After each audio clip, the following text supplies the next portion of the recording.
Você já deve ter ouvido a frase: vamos aguardar o resultado da perícia. Esse é o processo indispensável para a elucidação de crimes. Há muitas técnicas usadas, mas é preciso manter a cena do crime e muitas vezes isso não acontece. O local é invadido por curiosos, o que pode interferir nas investigações. Nós convidamos o perito criminal Cássio Tione, que é lá do Distrito Federal, para falar um pouco mais sobre esses e outros assuntos. E a gente começa exatamente sobre esse. Bom dia para o senhor. Bom dia, Salgado. Bom dia a todos. A gente começa exatamente pela cena de crime. Digamos, o que mais atrapalha na investigação do perito? Sem dúvida, uma das máximas que nós utilizamos é dizer que a cena de crime, ou a preservação da cena de crime, é talvez o nosso calcanhar de Aquiles, é o nosso ponto mais vulnerável, o nosso ponto em que nós temos que prestar muita atenção com relação àquilo que acontece antes da chegada das equipes de peritos num local de crime. Agora, seria uma mudança intencional ou não? Existe a mudança intencional, quando alguém pode ter interesse em modificar os vestígios, né? Provavelmente para mudar o rumo das investigações. Existem também modificações naturais, como por exemplo uma precipitação atmosférica, uma chuva que caia sobre um local onde eu tenho uma mancha de sangue, como pode ser também um problema relacionado à atuação de equipes que comparecem naquela cena de crime antes da nossa chegada, nesse caso operadores de segurança pública. Seriam mais comuns em cenas de assassinatos? Ocorrem todos os tipos de cenas, mas aquelas que acabam nos chamando mais atenção e gerando mais repercussão são sempre aqueles relacionados a crimes de maior ofensividade, como nos casos de homicídios. A gente vê hoje em dia a produção constante de seriados voltados à perícia. Isso deve ter feito com que a profissão também tivesse uma visibilidade maior. Mas nesses seriados, a estrutura que se tem é muito grande, tem todos os recursos. Isso aqui, a estrutura da perícia no Brasil ainda está muito distante dessa realidade mostrada nas TVs? Quando surgiram esses seriados, né, os famosos CSI, nós tivemos, é claro, uma oportunidade de divulgar o que é o trabalho. Então, serviu como um marketing, vamos dizer assim, para essa função, para todos os nossos peritos criminais no Brasil.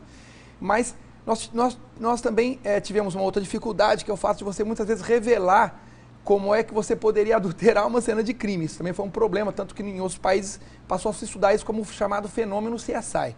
Com relação àquilo que você mencionou também, respondendo, nós ainda estamos distantes dos centros de maior desenvolvimento no mundo, dos países de primeiro mundo, mas a maior parte daquelas técnicas que a gente vê nos seriados, elas estão realmente disponíveis, inclusive no Brasil.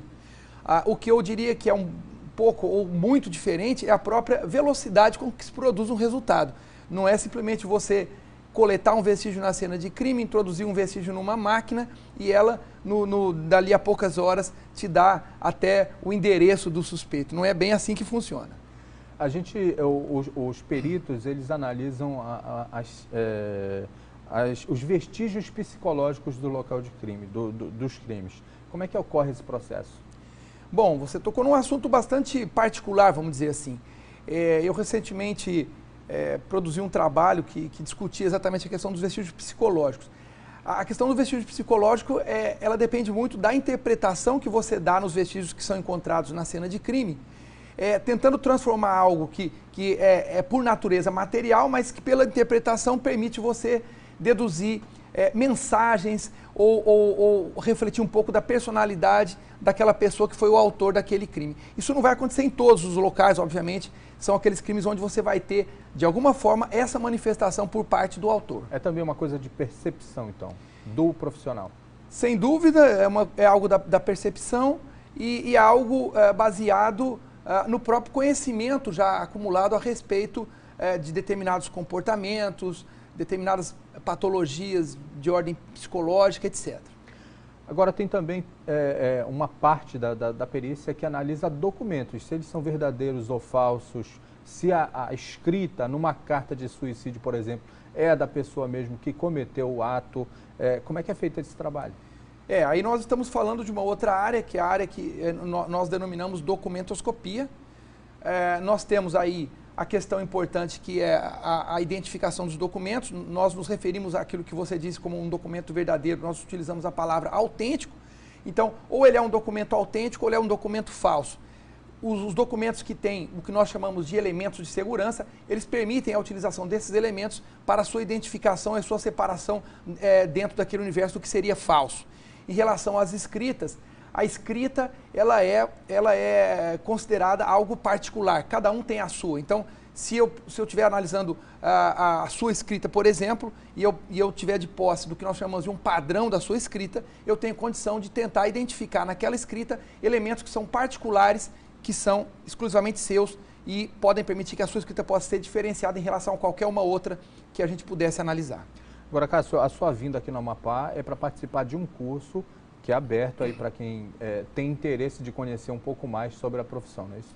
Na verdade, nós vamos participar de cursos um pouco diferentes. Um deles é um curso de especialização, que é um curso mais longo, então nós estaremos aí, a minha participação será em 2 módulos, mas são módulos que são mensais. E aí nós vamos falar sobre local de crime, sobre criminalística, etc. E os outros cursos, esse primeiro ele é voltado para quem já tem um nível superior.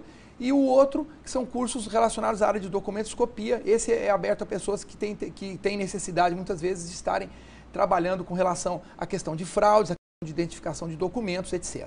Ok, obrigado por ter participado aqui do Bom Dia Amazônia. Eu que agradeço, foi um prazer.